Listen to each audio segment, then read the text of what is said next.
Going on, you guys? Welcome back to the channel. In this video we are going to go over the one modification I get asked the most about, and this right here has to deal with performance. So these two performance modifications that we have done, this will increase horsepower and miles per gallon just by a little bit.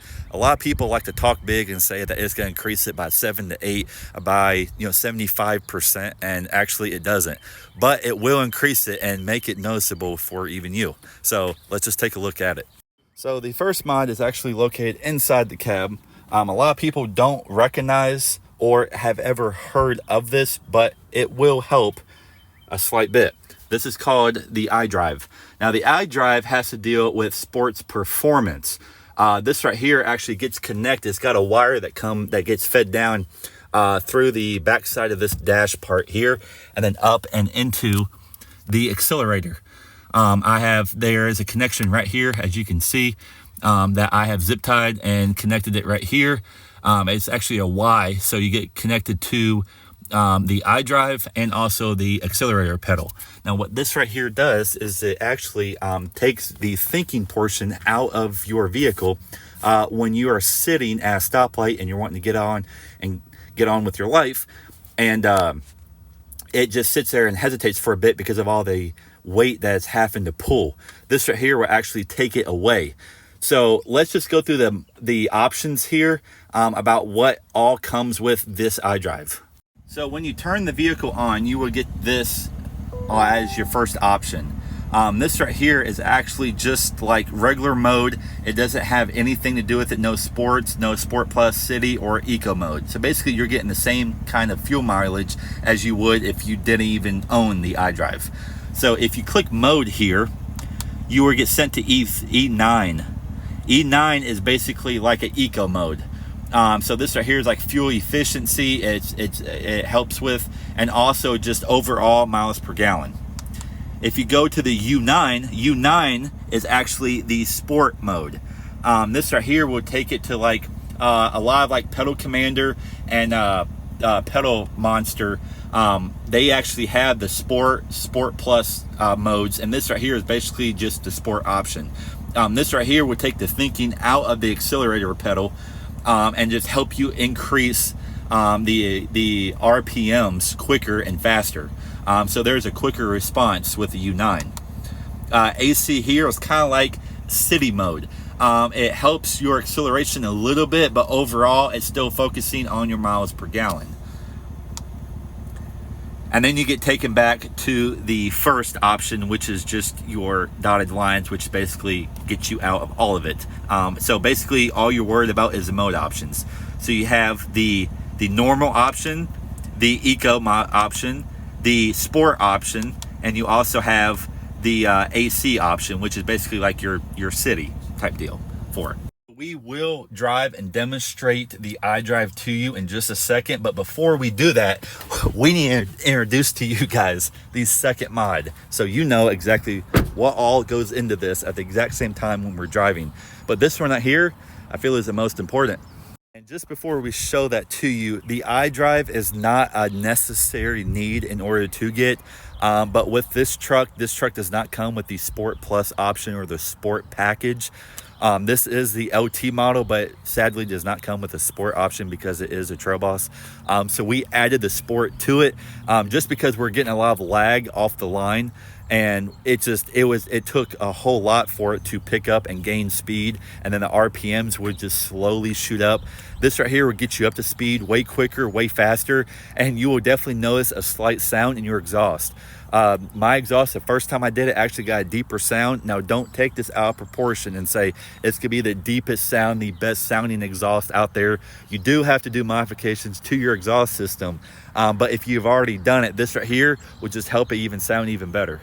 So a little background, I actually started out with the Pedal Commander. Now the reason I do not recommend the Pedal Commander to absolutely anyone is it actually messed up my truck the first time. This right here actually got me in a heck of a lot of trouble because sometimes when I would drive between 10 to 30 miles an hour, it would shut my complete vehicle down. If you're in the fast lane, the slow lane, they don't care, it don't care. It would just shut you down. The reason for it is it was tripping through the codes in the computer system in the truck and causing a glitch and just shutting everything down. And that right there will actually kill you. So I decided to get rid of the pedal commander. Screw that. Never using them ever again. I do not recommend pedal commander to you guys. But I went with the Idrive. A friend of mine runs it on their Jeeps. They have for quite a while. So when I got it for the truck, it's only worked but great. So definitely recommend the Idrive. If you don't know what it is, definitely look it up online. Get some info, get some research done behind it before you actually make the purchase. But I'm telling you, if you make the purchase, you're going to love it. Now on to modification number 2. So this mod is actually found under the hood. This is the S&B cold air intake.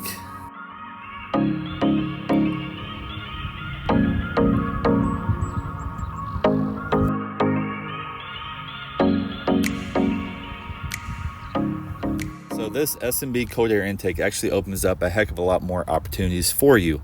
The factory air intake is actually sadly and poorly designed if you're ever wanting to do mods to your pickup truck of any sort, whether you got Ford, Chevy, Dodge, GMC, whatever you got. Very poor. Would not recommend it. That actually, this right here should have been the first mod that I did to it, but I didn't. But this right here, basically what it does, I'm going to walk you through this system versus the factory system. This one right here helps the engine breathe a lot better. As you see here, we got 2 intakes here that are actually open. You can actually slide your hand up in that with a massive filter inside. Now this filter is an oil filter. Now a lot of people don't understand what that is. That is basically a filter that you can reuse several times instead of trying to buy new filters every 25 to 30,000 miles, whichever one you decide to do. So basically what this does is it helps the engine breathe 3 times as much better as the factory ones. Now you only see 2 openings here. So the easiest way to describe this is how it was described to me. Straw versus cup. Now just hear me out.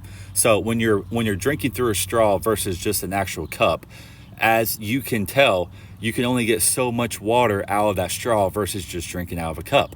Now that's the same type design the cold air intake gives you versus factory. Factory comes with it's able to breathe, but it's only for stock rides. If you're doing any mods to it and putting extra weight to it, the engine is going to either overheat or it's going to destroy it quicker because you're putting so much weight and strain behind it, and it's not able to breathe correctly or intake correctly if we're talking about straw versus cup. So the cold air intake is actually the cup. It opens up a different realm of air that is able to be intook while driving to keep the engine cool, so your performance doesn't increase even worse, so to speak. So basically when you're driving down the road, this right here brings in air from the outside into your engine bay, sucks it in through here, and also feeds it down into the engine to keep it cool. Whether you're going mountains, whether you're doing off-roading, whether you're just pavement princess type deal, you got to keep your engine up to speed and up to par and upkept so it doesn't fail you when you're just driving it as a daily or if you're just abusing it off-road. So you do not feel a lot of difference when you're driving with the cold air intake. You do feel a difference, but you don't really feel it like if you're putting twin turbos and EcoBoost in here and modifying the crap out of your engine and getting 1,500 horsepower. Now you're not going to get that, but you will get an increase and you will be able to notice it because your engine is breathing a lot better because of the cold air it's bringing into it to keep it cool while you drive. That combined with the Idrive that I showed you just a few minutes ago, that combined actually helps your performance a lot more than just getting one versus the other. Now, I did start with the Idrive, and then later on, after I got my lift, wheels, and tires, I decided to go with the cold air intake. And I should have done the cold air intake at first, but I do recommend the S&B to you. Now, if you look up brand differences with cold air intakes, they have oil filters versus non-oiled, dried ones is what they call it. And then you have like S&B versus K&N, and then you got this brand versus that brand. The reviews all match pretty much the same. It's just a preference of your own. Now, I went the S&B, like I said before, because family and friends told me about it, and I decided to get it, and I ran it. Now, this right here is very easy to install. If you're looking for install videos, go to AmericanTrucks.com. They have all install videos for your Silverado. Now, if you do not have a Silverado and you have a different brand like Ford and Dodge, stuff like that, sadly I cannot help you. This only relates to Chevy. But if you're looking for the instructions on how to put this together, it was very easy. I did it, and I'm not even a mechanic. And the reason I could do it is because AmericanTrucks.com has your videos for you. So definitely go check them out. If you're looking at the system, how it's built, how it's installed, more information about it, American Trucks got you. The vehicle's actually going to start the way it always does. It's going to sound freaking good. Now, when you first install the cold air intake or the Idrive, you want to look at your dash to make sure you have no codes. If you don't have any codes, you've done it all right. So next step for you to do is just take it for a drive. Now we're going to start with the city mode to show you kind of like how the performance works, and then we're going to work our way up to the sport mode, and then I'm going to show you a little bit about what it's about. So hopefully you enjoy it. So as we see right here, this is a good place, by the way, to mount it, because you can't really see it when you're in the vehicle here. You can see it over here, but it's tucked away. This is a really good spot. So shout out to Chevy for making that little area here. If you want to mount it, this right here actually comes with a sticky back, and that sticky back has held up for 1.5 years that I've owned this. So shout out to you guys. Y'all did a heck of a job. Look them up. There you go right here. This is all the information on it, if you can see it. If you guys want to look that up and check it out. So right here, we're not going to show you this mode. This is a mode that you drive in before you ever purchase the iDrive, so we're not going to show you this mode. So we're going to start off with the E9 Eco mode. Let's take it for a drive. So we're going to pop this down to drive, and let's go for it. So here you can still feel a little back side of the gas pedal. You don't have a lot of throttle response. It just kind of picks up and goes very slowly. This right here is to reserve your miles per gallon. So you're not really gonna get much out of it. It's pretty much just basic. This is basic stock ride. The only thing it's doing is it's helping you gain miles per gallon. As you see, we're getting 14.2. 14.2 is because for the past few weeks I've been driving in just regular mode, no modes on, basic mode. So you're not really going to see much. It's just going to help you with miles per gallon. Same thing with Eco. That's what it's designed to do. Now, you cannot be switching these while you drive. So before we actually take off, let's just go to the next one. And the next one should be the one that we're looking for, and that's U9. So again, you do not want to drive and be switching your modes while you're driving. You actually want to be parked somewhere so you can switch it. I do not prefer it, but this right here would be sport mode. And then let me show you how it picks up. So you're going from 1,000 RPMs, 10 miles an hour, to this, and you actually can hear in your exhaust system the sport mode picking it up and actually getting you to 40 miles an hour pretty quickly. Now, depending on if you're a lead foot or if you're soft on the pedal, that will determine how fast you get up to 60 miles an hour or however fast you want to go. But this right here, you can definitely tell it right out the gate that this right here means business.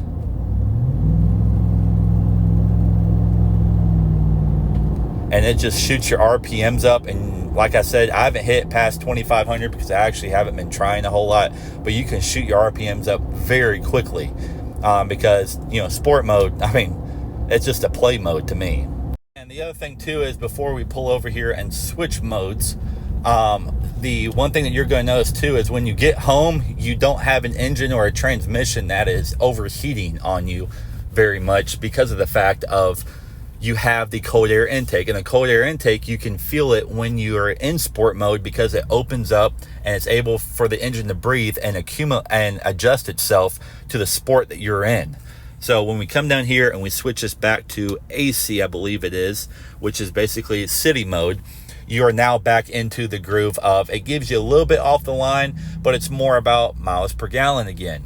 Now you can go with banks, you can go with pedal commander, whatever your desired need is. I preferred iDrive because I just have friends that have them and they've ran them a while and they just do great. So here we're putting a little bit more pressure behind the gas pedal, but it's still doing a good job keeping it up. And this is kind of like just to upkeep with people around you.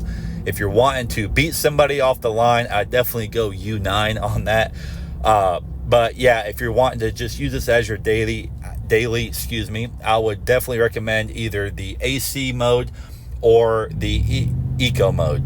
That would be your best bet. And the crazy thing is we haven't even gone a mile and a half and we've already dropped to 14.1. That is because the sport mode will definitely take the miles per gallon out of you very quickly. The reason for that is that you're using more gas, more throttle very quickly to increase your power, increase your miles per hour, and it is just taking it out of you. So this right here will damage your miles per gallon if that's something that concerns you a lot on the daily. For me, I don't really care for that, but I don't run it in sport mode all the time because of the fact of you just don't do that when you drive in the city all the time. Yes, just to kind of straighten everything out here, I do not post videos on how to install mods just because of the fact of it's hard for me to even know how to do it because I'm not a mechanic. I'm new to the truck world as well, but as I go, I want to just document this stuff for other people that are upcoming, that are maybe in search for these type mods I've already done. I do get them done at shops, but I'm always there watching them, how they do it, just so I can learn how to do it and hopefully help somebody else down the line.